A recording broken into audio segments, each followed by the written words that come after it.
Hello everyone, welcome to another book review. And this week is a graphic novel, and it's the sequel, Preacher, Book 2, by Garth Ennis and Steve Dillon. This one features the chapters 13 to 26. It continues right after the events of Preacher Book 1, which I've already reviewed. These volumes, or these chapters, were released in the year of 1997, if I'm not mistaken. Again, it stars Jessie Custer, I forget how to pronounce his last name. And he is not possessed. I don't know how to say it. He's possessed, but not exactly possessed, by a demon-angel hybrid called Genesis, which gave him the powers of the Word.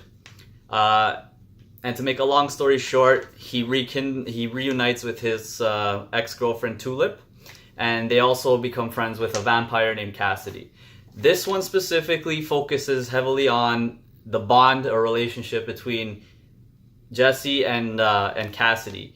You get a lot of Cassidy opens up to Jessie about his backstory, how he became a vampire. He's from Ireland. He's actually over 100 years old, and he really opens up to all that.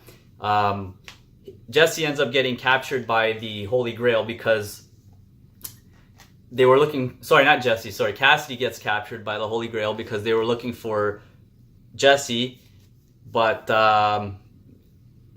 basically Cassidy stood in and pretended he was Jessie long enough that they would take him away instead, and basically as an act of selflessness to save him. So then he goes on a mission that he's going to save Cassidy, and that's the gist of the plot of this book.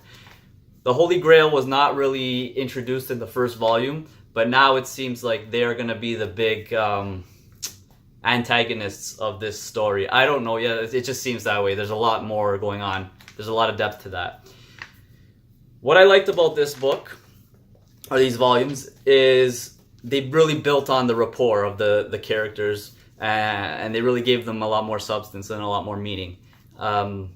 As usual, there's a lot of comedic parts, there's a lot of action. The artwork is pretty much the same as the first one.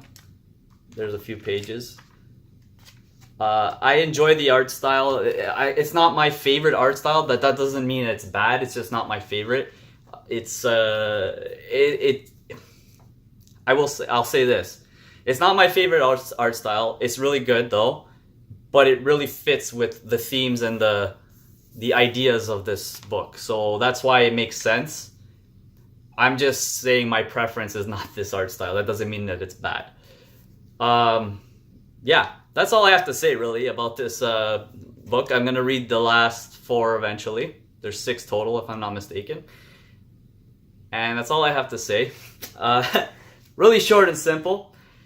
Take care, guys. Have a great week. I'll see you guys next time. And please subscribe to my channel if you like these book reviews. Please like this video if you liked it. And please comment if you have anything you want to share. That's it. Take care.